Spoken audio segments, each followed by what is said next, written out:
So, hello everyone, good morning y buenos días. Sofka, Sofkianos, all business partners and tech people, it's so nice to share this space with you. Thank you very much for having us here. I know it's a kind of hard to get back after this delicious Colombian food, but I think we can continue. Despite the visible fact I'm not Colombian, something that I know very well is that if we want to talk about technology in Colombia, in Latin America, Medellin is the place. So thank you very much once again for having us here. I'm very excited and curious about this panel, not only because customer experience is the topic, but also because of my great fellow companions here. So without any further prolongation, I think I will just follow with my first question, just to get this valuable opinions and expertise from you guys. Are you ready? So I would like to start with something that is actually, for sure, a key thing for all of us who are somehow related to digital world. Is there anything that you recently have observed that you could call like very strong customer experience trend? What's there around that we should know and observe? Who would like to start? Well, first I'd like to sing a song for everyone since I have this microphone in my hand. I guess from my perspective, you're starting to see the customer matter. I think the biggest challenge in the past with technology people like ourselves is we sometimes forget why we're doing it. We forget our purpose. And I think one of the positive trends that I'm seeing and I'm really excited about is that I was having a conversation with Otto about this, like that technology, and I've seen this at Sofka since I've been here. And oh, by the way, thank you for having me in this beautiful country and your beautiful team. The teams I'm working with at least genuinely care about what we're doing. And I think when you're building technology, the only way to do it properly is to genuinely care, because if you genuinely care, you're curious, right? And if you're curious, you're going to learn about why you're building it, who you're building it for, what matters to them. The other trend that I'm happy to see is the development times are getting shorter and the scope is getting smaller. I hate genius design, so hey, I got all the answers, just do what I tell you. I love short cycles that do one thing, do it really, really well, and then get customer feedback and let them tell you what they want. You don't have to guess, you don't have to be a genius. They'll actually tell you if you just ask them or allow them or listen. So those are two trends I'm excited about. Nice, interesting. Uma, would you add anything? Is it working? Yeah, okay. Hello everyone, I'm Daphne from Banco Pichincha in Ecuador. I'm not Colombian either. I'm French. I've been living in Ecuador for 10 years now. And regarding the customer experience trends that we can see within the region, within America, and also like internationally, yeah. I think that we are really, for a few years now, living like from a technological transformation that we had before, and now we have to create like knowledge from the customers, from their behavior, like to anticipate as well their needs regarding the context in which they are, to manage that organization could get good decision done. For example, before we used to buy an incredible technology and just thinking about we're going to implement it. Now we have to really think deep about what are the needs, what are the contacts of the clients, to put the clients in the center of the strategy, to define which technology, which tools should habilitate those needs. Regarding, so I think the first point is really about getting good decision done from the customer point of view. Then I also see, actually, like for the moment, a really deep development about omnichannel as a service, to make sure that people could get the good information at the good moment and in any touch point. It could be in an app, it could be on WhatsApp, it could be wherever you want. People should get the same information and should feel that you know them. And this allows us as well to make sure that we're going to define and personalize services and products regarding the needs of the customers. And as James was telling just before, I think that something which is really, really important to manage that way of thinking, that way of working, client-centric, could be done within the organizations, is the culture. And you have to believe, like, how can I iterate with my clients? How can I design my products with my clients? How can I make sure that my product would be a market fit, my product could grow thanks to my clients' feedback. So I think that there is really a loop that you have to make sure it should happen within your product design framework, for example. And this is also really important regarding the culture, the global culture of the organization. Because you can manage a really nice product design framework, for example, being client-centric, but if the front office and the back office of your organization is not client-centric or don't have the client services culture, you won't get a really good customer experience. So I think those points are really, really important. And the final one, in the discussion, the previous discussion, we had that topics a bit seen before. It's about ethic. I think that nowadays we are living a huge change thanks to data, thanks to artificial intelligence, machine learning, and that kind of things. But at the end, we really have to make sure that we are being ethic in the decision the business would get done, the definition we are going to make, and also how we should make sure we are protecting our users, our clients, and because, as you know, there are lots of risk about data violation, for example, data protection. And I think, like, nowadays, governments really have a huge way here to design new regulation to make sure that we can regulate and we can adapt the markets by being ethical. Yeah, I totally agree, especially with the part that you mentioned, client being our center. Must be a connection of several and coherent activities, not only product development, but as you mentioned, all the back, front office as well. Sounds like a complex topic. So to add a little bit more of complexity here, I will ask Alan if there is anything else you would like to add when it comes to trends and patterns you are observing around. I'm not going to beat a dead horse. Personalization is the key word to focus on and how you can best serve that.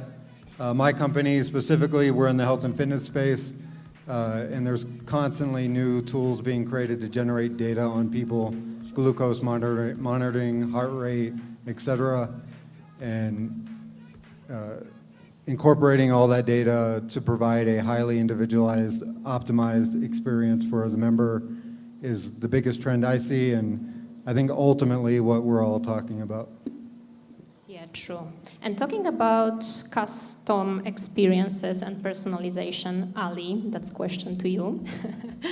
Are there any disruptive solutions, any special innovations that you could bring here so it's easier or more possible simply to create something really custom?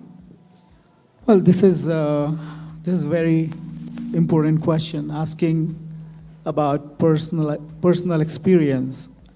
But let me take a step back and talk about the customers. So people who do not know me, I work for BlackRock. I am in charge of making their product and services digitally accessible. What it means including more customers for your products and services. Why? Did you know that, let me ask you a question, I mean people here, do you know how many disabled people we have in this world? Any idea? Take a guess. You said 600 million? You're not even close. So when we talk about disability, it's not just about being a visual impaired or motor disability. It could be cognitive disability. It could be learning disability. It could be low impairment. So it's more than 1 billion people. Let me just talk about United States of America. Like we have almost 365 million population of United States. Out of those 365 million, more than 80 million people, they do need assistive technologies to access any digital products. More than 80 million people. Now, I work for a financial company, it's an asset management firm. So the people who invest money, they are much older in age, and disability comes with the age. So if I give you another data, like over 50 years of age, that ratio is much higher.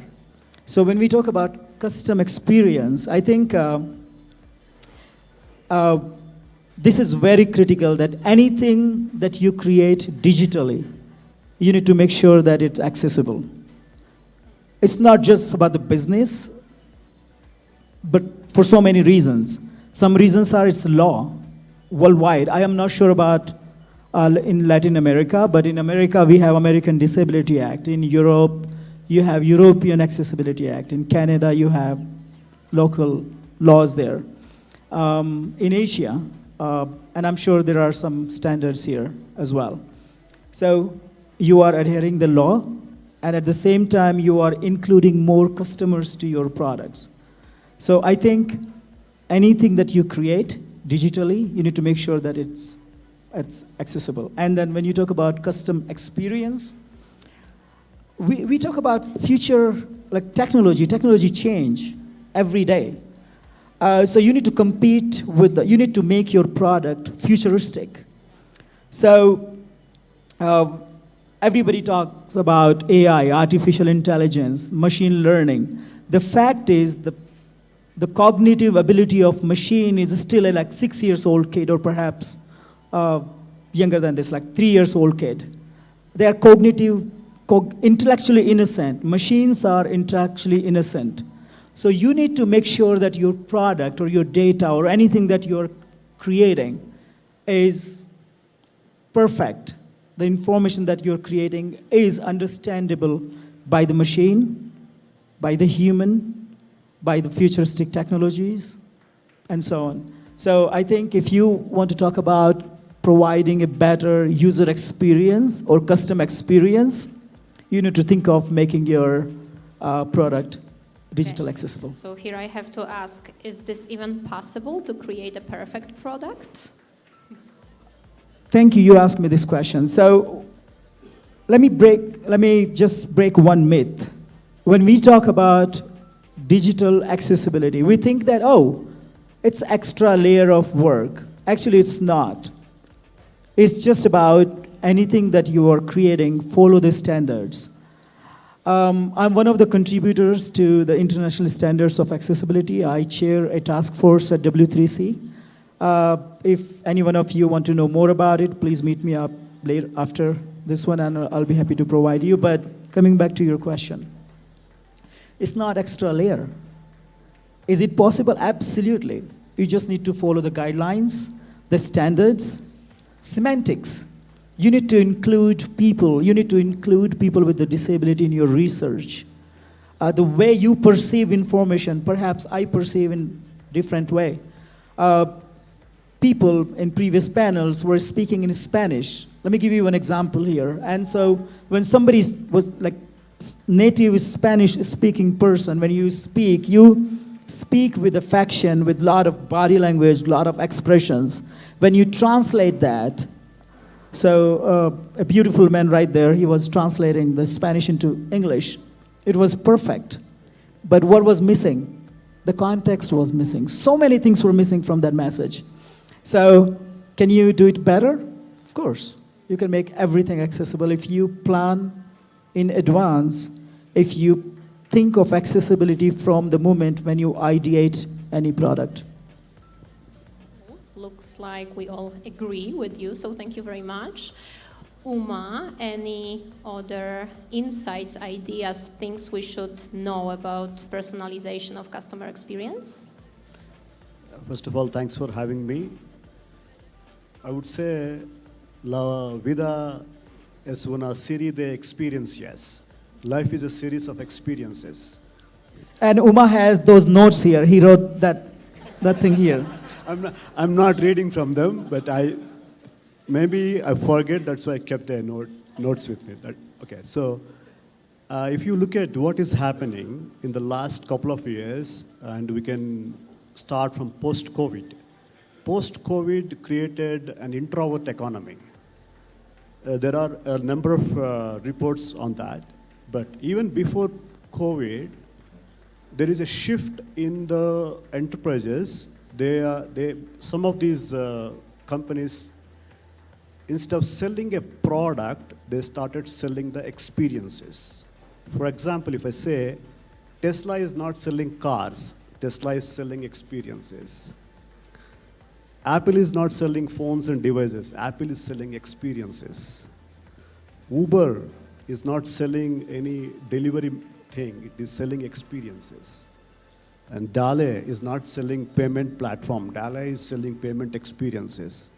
Sofka is not selling software services, Sofka is selling experiences. If you look from that perspective, why this is happening, there is a shift in the industry across all the segments where the enterprises are thinking to keep the customer in center, try to understand your journeys, and then, okay, what is that experience which would connect the customer with the enterprise emotionally, where the enhancements would happen, that's where things are moving. Of course, we can talk about how the technologies are helping this evolution. I would also like to give an example on this personal experiences, hyper-personalization, a connected customer experience. Last month, I went to Atlanta for a meeting. Around 4 o'clock in the evening, I ordered a snack on Uber Eats. I did some search on Uber Eats and found something which is interesting, and I ordered it. Again, this month I went. When I opened the app at 3:30 in the afternoon, the Uber was sending me messages, okay, we found last time you ordered this at this point of time. We understand this is your preference kind of stuff, and now we have better options for you. What is happening there? They are predicting my behavior. They are predicting my preferences. Of course, the preferences, behaviors would change over a period of time, but if the window is short, probably, as Irfan was saying, you could be more accurate. That's what I would say, the shift in the thinking, shift in the selling, shift in the delivering these experiences is happening across the globe. Yeah, interesting. And talking about this shifting, I wanted to ask you about some game changers that you observe when it comes to customer journey, something that is currently or soon will reshape the world of digital path of any customer. Is there anything like this nowadays that you already saw or maybe experienced? Daphne? I see you thinking. Regarding the game Changers, something totally new, something that is currently reshaping the way we think about customer experience and customer journey. Yeah, I think, well, regarding not necessarily just in financial industry, but I think there is quite something interesting regarding the way we are designing services, about the interaction we are providing. If we take the example of the characteristics of people with disability, for example, you can have like voice interaction, which is a kind of design, visual interaction, gesture interaction. So that means that you really have, or for example, if you are designing an onboarding for clients, like a conversational onboarding, sorry for the pronunciation, you really have to to think about how the data is going to learn the way people are speaking, for example.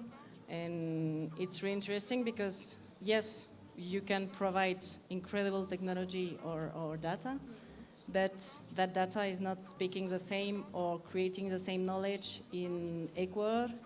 In Colombia, you have different idiomatics or things like that. So you really have to adapt your product to make sure that it's going to serve the people and to impact in general. I am really into like positive impact, but to make sure that you're going to get a positive impact on your customers. And this you can also, I think, there is something really interesting and it's really hard to make it understand within the organizations in general to invest on that kind of products, like the employee experience products. Because as well, for example, if we are managing like ER or thing like that, or the idea is not to blow everybody out of the organization tomorrow, but to make sure that you create like intelligence assistants so that people could make better decisions done, or so that people could get less operations done, or things like that. So I think you have really interesting things on that kind of way of thinking.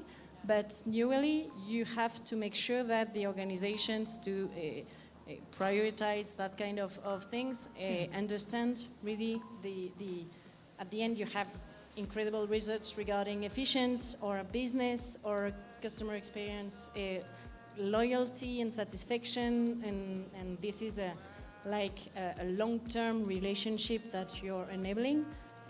But newly you have to make sure that the organization conscientizes the impact. I think to add to this, what Daphne said, one of the critical path forward is to use real intelligence and protect your core, what it means. So in Latin America, I think fourth largest population in terms of internet penetration. And then if you go back to Asia, I mean, there are more. So 30% more people here in Latin America, they're yet to get to that, exposure. So there is already a deficit.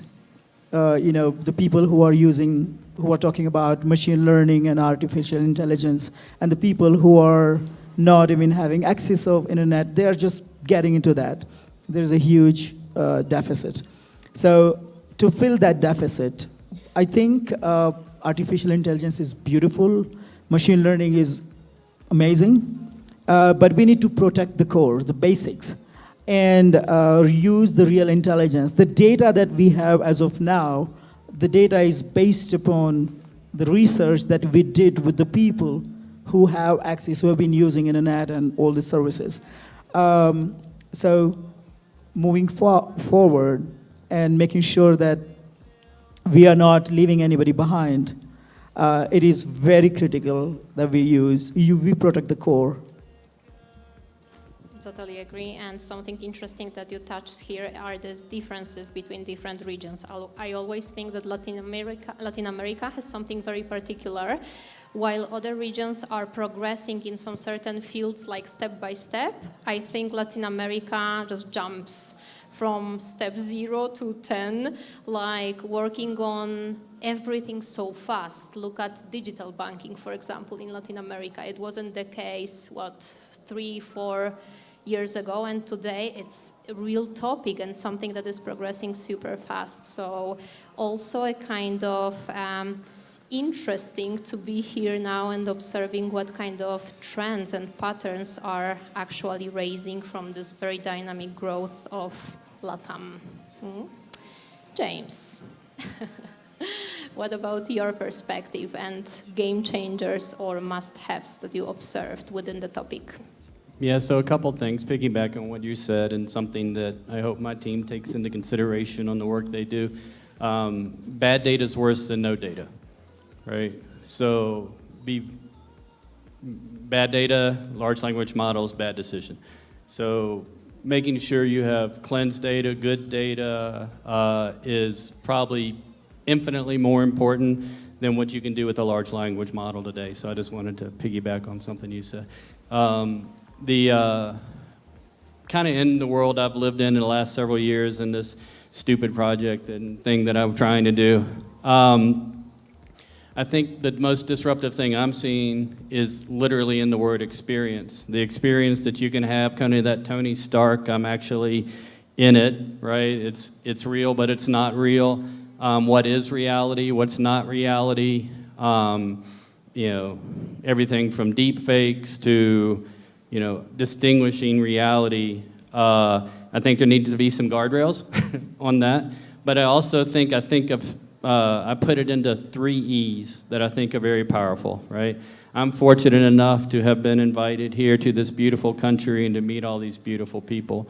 99% of the population will never see it, but what if they could? And what if they could experience it in the same way that I do? So the 3 E's I always think about is entertainment. Typically that gets somebody involved in something they haven't been involved before. Hey, you should check out this thing, it's really fun, right? The second is if they like that thing that they were entertained by, education, right? So how can I learn more about that? So, you know, whether it's learning the culture or the language or things like that. Both of those things can be done online today, but when you get more immersive into, and I'm not talking, you know, about VR or AR, but truly just immersive experiences that you can have on any device these days. The third is once you are entertained and once you've learned more about it because you put time in because it was interesting to you, there's exploration, right? So exploring deep, you know, this may be something that I want to do. This may be something I want to become. Giving those tools to people who are disadvantaged, right? Who don't have the opportunities that we have that's what drove, honestly, GameView. Is that I've been able to do a lot of amazing things in my life. I've been very fortunate with that, partly because of just being crazy and not afraid to just go do it, but partly because I've been blessed. But extending those experiences to those who haven't, you never know whose life you may change and what they may be because of that. So within the user experience space, I'm passionate about giving people deep, important experiences that can, you know, be life-changing at times. Great. And I would like to finish this interesting conversation by asking about your priorities. What's on your plate currently within your organization when thinking about customer experience? Alan, what are you working on currently? So we are a bootstrap startup. So our focus is our customers and serving their needs the best way we can, and white glove across the board, whatever they need. So probably not as in-depth or detailed as some of these bigger companies, but just I think that applies as you grow as well. Finding the best way to provide white glove service at scale, and we want to maintain that perspective as we grow. Uma, what's on your plate? There are some interesting things. I would take a little more time to explain those things. Going back to your previous question, I personally believe connected customer experience is the game changer across the industries. with the advent of new technologies, we are able to get there to some extent, but not fully there. Taking that as the game changer or game-changing thing across the markets, we have started putting efforts in working in certain themes.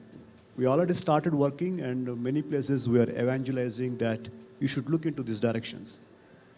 The first theme is hyper-personalization. In that, there are 4 areas we are actively working. One is obviously the connected customer experiences. Second thing is super apps.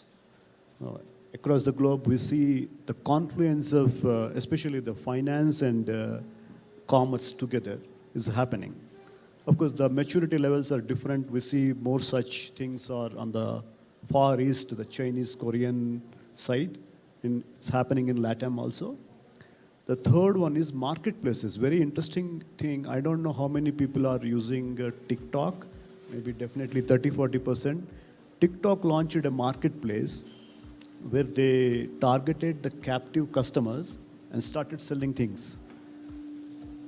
People thought Facebook is doing really good, but now TikTok surpassed everyone. It's one of the most popular marketplaces.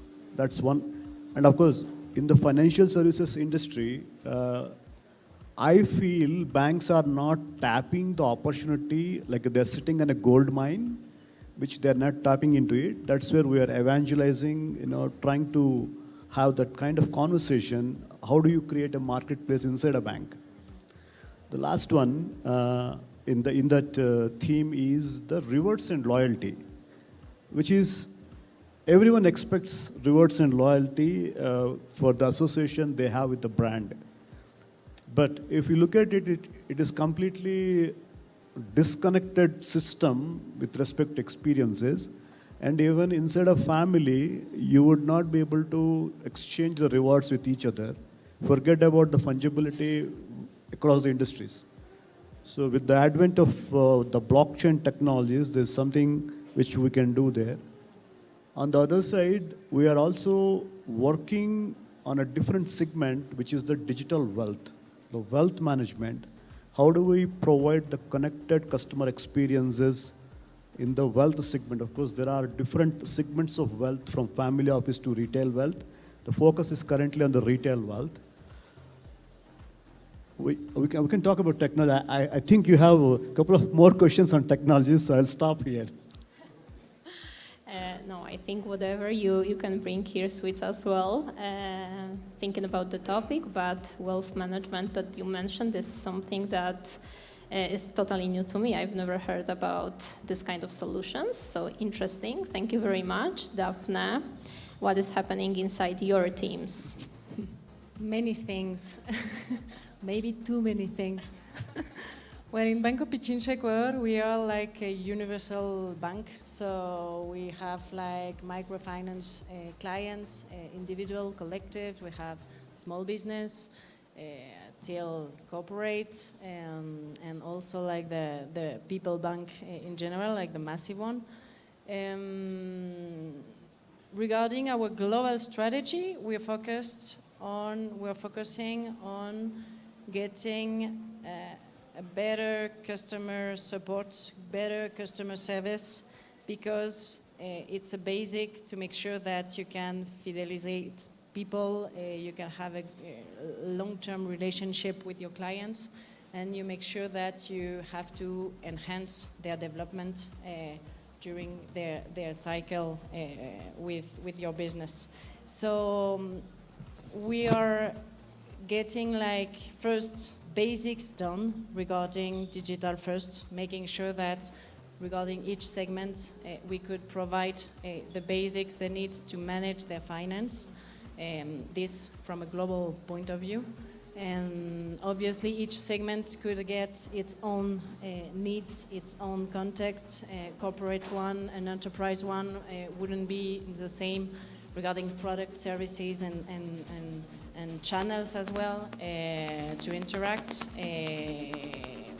compared to microfinancial clients, for example. So we have a strategy focused there on digital first till human touch to enhance the customer service for our clients. But at the end, if we are thinking about microfinance, for example, we were doing research last week with different type of clients, and for those clients, we don't have to see just like financial products like credits or things like that, or financial products to manage their business or their small business. We also have to think about how we could bankerize, how we could educate, how we could be not just accessible but inclusive regarding financial and non-financial services. So we are managing a lot of ideas and products regarding that kind of segment.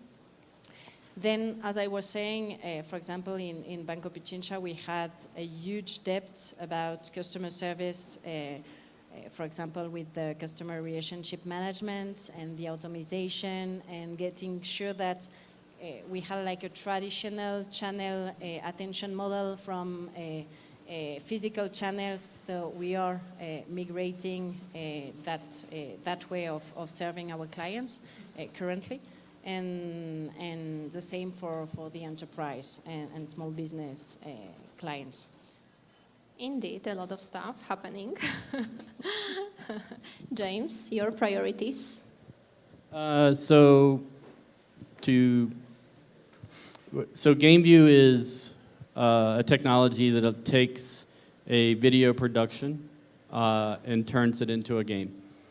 So that you can navigate it, interact with it, teleport, without changing anything from the video production. So simple cameras, 4K cameras, without a LiDAR scanner, without using Unreal Engine, without building any environment, that production goes into our software, into our platform, and then allows the production team to send that to Xbox and let someone play what they're watching. Which brings me to a complaint I have, very important. I saw a Messi jersey out here hanging. There's a Messi 10 jersey hanging on this, but I am in Colombia, right? That should be Rodriguez? Yeah? Yeah, so we need to replace that with Rodriguez. But if you're watching a soccer game or a football game, then you could go stand behind the goal. You could touch Rodriguez and be teleported into a Hall of Fame that shows all his highlights and videos.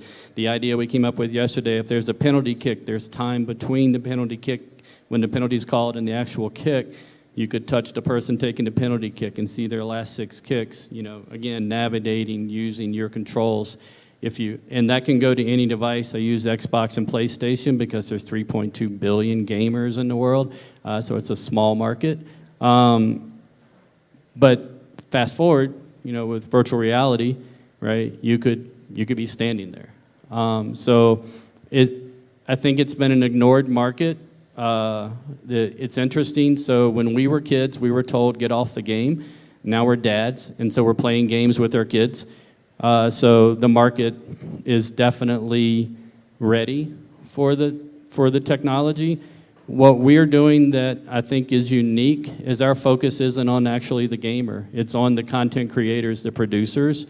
And so if you go to an Avenger movie and you see the 1,000 resources they use to create all those visual effects, we're putting all the power of all of that into a creator's hands, an artist's hands.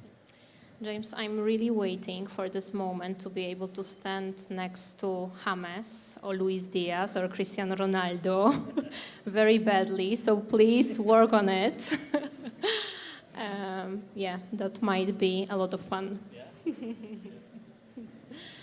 And with this positive and promising actions to be taken and things you guys work on, I would like to finish our conversation. Thank you very much for your contribution. It was very interesting and valuable to hear so many different things gathered in one place. I hope it was also very inspiring for all of you, and I hope you're gonna keep enjoying this great event as much as we do. Thank you very much.